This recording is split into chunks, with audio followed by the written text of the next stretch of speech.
Rafa Fustaine, menina que comprava livros, e eu vou fazer esse vlog um pouquinho diferente com vocês de leitura. Eu vou falar sobre o livro A Vida é Divertida, do autor J. Lopes. Então, se você gosta de literatura nacional e já quer apoiar também essa produtora de conteúdo que vos fala, não esquece de deixar o seu like, de comentar sobre como é que você achou esse formato que eu vou fazer agora. Geralmente eu gravo com a câmera de vlog e vou comentando com vocês. Só que aqui, como são 27, cerca de 27, contando com o prólogo, né, contos da vida do autor, eu quis dividir com vocês alguns que eu mais me identifiquei. Eu acho que o mais bacana dos livros nacionais é você ter passado pelo local, ter vivido aquilo. A gente tem uma conexão, uma proximidade muito grande com as histórias a partir do momento que você viveu naquele local ou se identificou com aquele momento. Eu sempre digo que isso é muito bacana nas histórias que se passam no país que você conhece, ou principalmente no país ou na cidade onde você vive ou foi criado, enfim.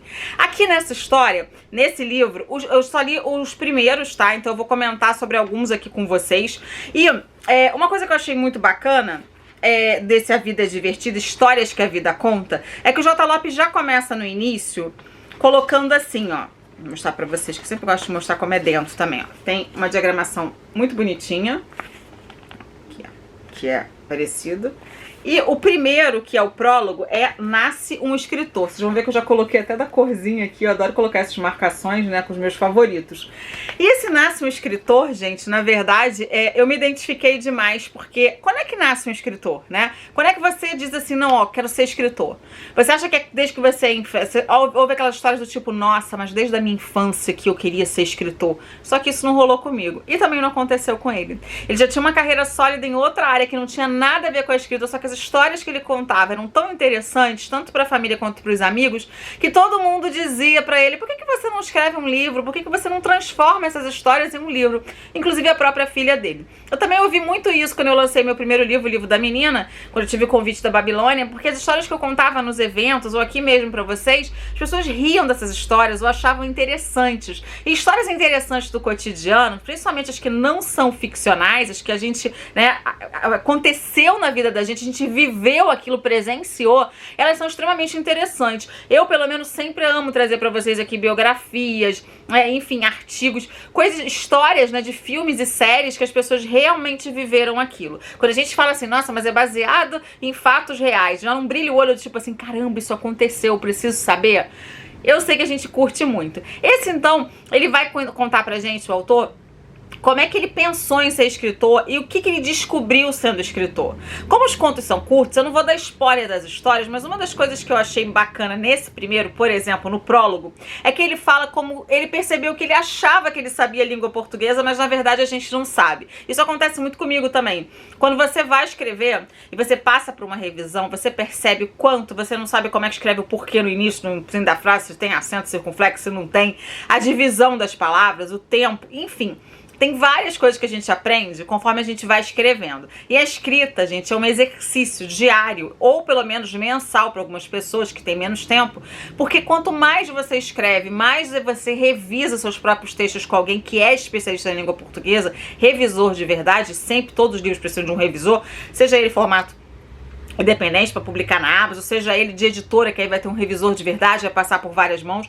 Então ele conta a partir desse momento como é que ele se transformou em escritor e quem foi a pessoa que o ajudou a perceber que aquele texto dele precisava ser moldado. Era bacana ser contado para as pessoas, mas nem sempre ali no papel ele ia ter a mesma impressão, ia ter, sabe, a mesma resposta. Muitas das vezes vocês devem ter percebido que a gente conta uma história, mas ali, mas ó, fulano sabe contar melhor do que eu. Fulano, não, do jeito que ele escreveu ficou melhor. E isso eu gostei muito. O outro que eu vou contar pra vocês, vou contar não, na verdade, né, vou citar pra vocês, é o segundo, que seria o do Carnaval, que é esse aqui. Bom, uma coisa que eu gostei muito nessa história é que quando a gente mora numa cidade perigosa como Rio de Janeiro, por exemplo, e a gente se depara ali com estrangeiros querendo conhecer cada cantinho, primeiro que dá meio que um desânimo, segundo que a gente ouve tanta desgraça e presencia tanta desgraça que a gente sempre pensa no pior e não quer que aconteça aquilo com seus amigos ou com seus conhecidos.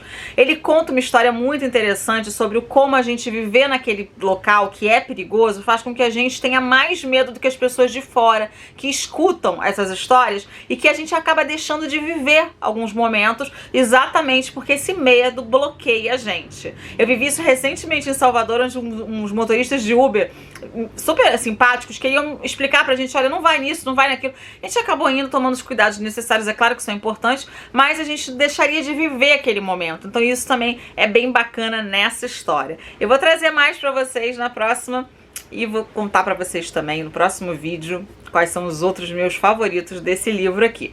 Se você quiser comprar, o link tá sempre na caixa de descrição, não, né, gente? Descrição.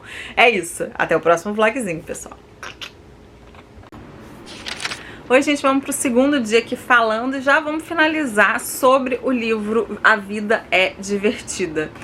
Eu devo confessar a vocês que todo livro que tem contos, né, que são várias histórias, a gente tem as nossas favoritas, as histórias que a gente se identifica mais. E aqui teve algumas que eu dei boas risadas. Eu já tinha comentado com vocês acho que 2 ou 3 e eu vou comentar as outras que também eu achei que foram assim destaque na história. Já aviso também, né, pra quem curte tudo, que eu sempre leio uns trechinhos pra vocês se conectarem um pouquinho mais com a história. E uma coisa que eu achei muito bacana é porque aqui envolve muitas viagens, né, países que ou a gente já conhece ou países que a gente sonha um dia conhecer. E toda essa questão cultural, ela é bem colocada pelo autor porque a gente sempre passa por alguma situação, seja por causa do idioma, seja até por causa da proximidade, da similaridade que a gente tem com alguns países. A gente acha que fala espanhol super bem e que sabe o que a pessoa está dizendo, e os portugueses também. Eu vou comentar agora sobre esses, então, sobre alguns contos, né, que estão aqui dentro e que eu, de certa forma, eu me imaginei muito lendo crônicas, né, de um jornal, de uma revista, daquelas que saem semanalmente, porque eles eram curtos, eles eram muito rápidos, eles eram também bem envolventes. É claro que alguns, né, eu dei boas risadas, outros nem tanto, mas foi bem agradável finalizar essa leitura. Então eu fiz esse vlogzinho, né, em 2 partes e tal, não fiz exatamente daquele jeito que eu faço com câmera, um pouquinho, até por causa da falta de tempo que eu tô tendo, né, pro final de ano e tudo que tá acontecendo, mas dividir essas leituras com vocês é sempre muito bacana. Eu acho que vocês curtem também esse jeito que eu faço espaçado, que eu acho que dá pra dar uma impressão maior de como é que foi o contato com o livro, né, como é que foi a criação, o início dele, se ele foi tendo o mesmo ritmo, né, durante a leitura. Eu acho que isso também é bem importante, porque alguns livros começam muito bem ou são meio chatos no início e depois no meio eles pegam. Esse aqui não, esse aqui eu senti que realmente as crônicas elas tinham sim a sua graça, umas mais, outras menos, mas algumas me fizeram realmente dar boas gargalhadas. A que eu vou destacar aqui pra vocês é Abdução, gente, essa aqui que eu vou ler um pouquinho pra vocês. Nada como viajar para Portugal. Terra linda de um povo maravilhoso, que trata muito bem os turistas brasileiros. Passamos 2 semanas viajando, 2 casais com as filhas. Não podia imaginar na época os estranhos fenômenos que enfrentaríamos e as dificuldades de comunicação, mesmo falando o mesmo idioma. Importante saber que, apesar da gentileza, os portugueses têm algumas características muito típicas que nós, brazucas, nem sempre entendemos. Uma grande diferença deles é a sua objetividade. Em Portugal, haja como os nativos. Se for perguntar algo, seja claro. E, por favor, não repita toda a informação recebida, um dos nossos velhos costumes. Eu nunca tinha reparado que a gente repete o que a pessoa falou. Se você pede uma informação, a pessoa fala assim, é ali, virando à esquerda. Aí você pega e fala, virando à esquerda. O brasileiro repete. Eu não tinha percebido isso, gente. E depois eu fiquei pensando que tudo que a pessoa fala, a gente repete mesmo. Aqui, um dia em um táxi em Lisboa, me dirigindo para uma famosa e antiga livraria, perguntei ao motorista, será que vamos pegar uma fila grande de turistas nessa visitação? O motorista muito simpático respondeu, não sei lhe dizer. O senhor conhece bem essa livraria? Claro, respondeu de forma ofendida. Trabalho há 40 anos no táxi e conheço toda Lisboa. Esse é um dos principais pontos turísticos. Mas então como não sabe se vai ter fila? Não sei, porque cá estou. Se estivesse lá, saberia. Isso aqui no Brasil já seria uma grosseria que a gente ia mandar o táxi para aquele lugar. Analisei profundamente sua expressão e concluí que não era uma gozação, o que seria normal no Brasil.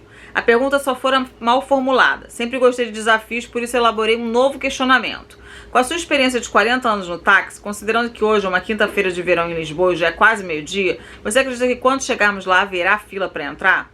Certamente, senhor, uma bicha bem grande, bicha é fila. Você tá as piadas até do Costinha de antigamente, né? Não sei se vocês vão lembrar que tinha essas questões. Mas aqui nessa história eu achei muito engraçado também a questão que ele vai depois abordar, sobre o sumiço de um amigo dele, que tinha traços orientais, né, por japonês, e as pessoas confundiam com outro, e aí inventaram uma história de abdução, eles estavam visitando uma igreja. Então, assim, essa história realmente eu dei boas risadas. Também quando fala sobre o Patrício. Patrício pra gente é um nome, só que Patrício pra eles não é um nome, né, exatamente, é outra coisa. É como, eu lembro muito de uma viagem que eu fiz e, enfim, eu não vou citar a pessoa, mas a gente chegou na pizzaria e Ramon pra gente é o nome de uma pessoa, né, mas Ramon é presunto em espanhol.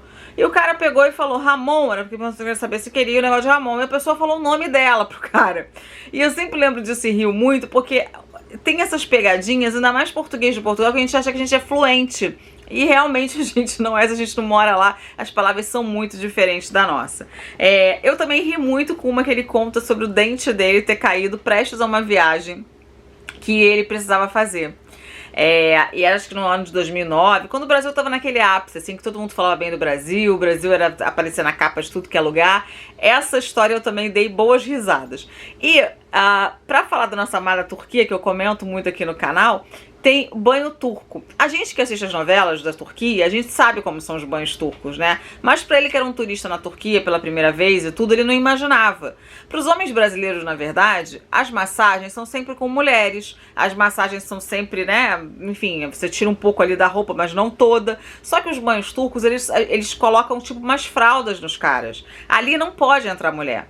As muçulmanas não podem ter contato com os outros homens. Então jamais elas poderiam estar fazendo qualquer coisa, ou estar naquele ambiente onde tivessem homens seminus. São separados os banhos das mulheres e dos homens. A gente vê nas novelas até que tem uma tradição onde a nora tem que banhar a sua futura sogra como gratidão, né, pelo casamento e tal. A gente vê essas cenas. Mas ele narrando é muito engraçado porque ele não tem a menor noção disso. Ele entra então numa furada, porque nada do que ele imaginou era.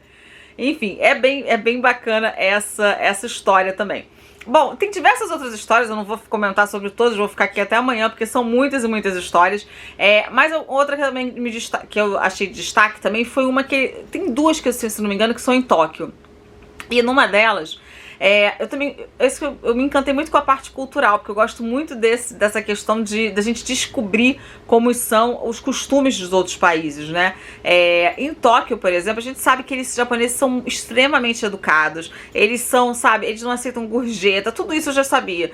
Só que ele estranha que toda vez que ele vai pagar alguma coisa, como ele não fala o idioma, as pessoas das lojas pegam a carteira dele pra tirar o dinheiro, contar e devolver. E aqui no Brasil, a gente com a carteira de alguém, a gente jamais entrega a carteira. A gente já fala, já ia achar que era golpe, que ia roubar os cartões, enfim. Mas é bem bacana essa visão, então, que ele tem dessas viagens e visão do mundo também através dessas histórias do cotidiano. Bom, eu vou então super indicar A Vida é Divertida, do Histórias que a Vida Conta, do J. Lopes. Ela é da editora Labrador. Aqui, ó. E eu vou colocar o link aqui na caixa de descrição, se vocês gostaram, pra vocês comprarem. Gente, toda vez que eu indico livros e que vocês curtem, não esqueça, por favor, de me marcar se for postar, ou de comentar aqui mesmo na resenha e falar, Rafa, ó, eu ouvi essa sua indicação e tudo e gostei, porque é muito importante pra mim saber quando vocês gostam dos livros e tudo que eu indico, dos filmes, das séries, porque eu tô aqui exatamente pra isso, pra dividir o que eu assisto, o que eu leio, né, enfim, com vocês. Eu vou ficando por aqui. Não esquece de deixar o seu like se vocês gostaram desse vídeo, tá? De comentar, que é sempre muito importante a participação de vocês aqui no canal. E se você ainda não era inscrito, poxa, não perde tempo não. Se inscreve aí que tem mais um vídeo até todos os dias pra vocês. E eu comento sobre diversas coisas aqui no canal. Um beijo grande, até o próximo vídeo, pessoal. Tchau, tchau!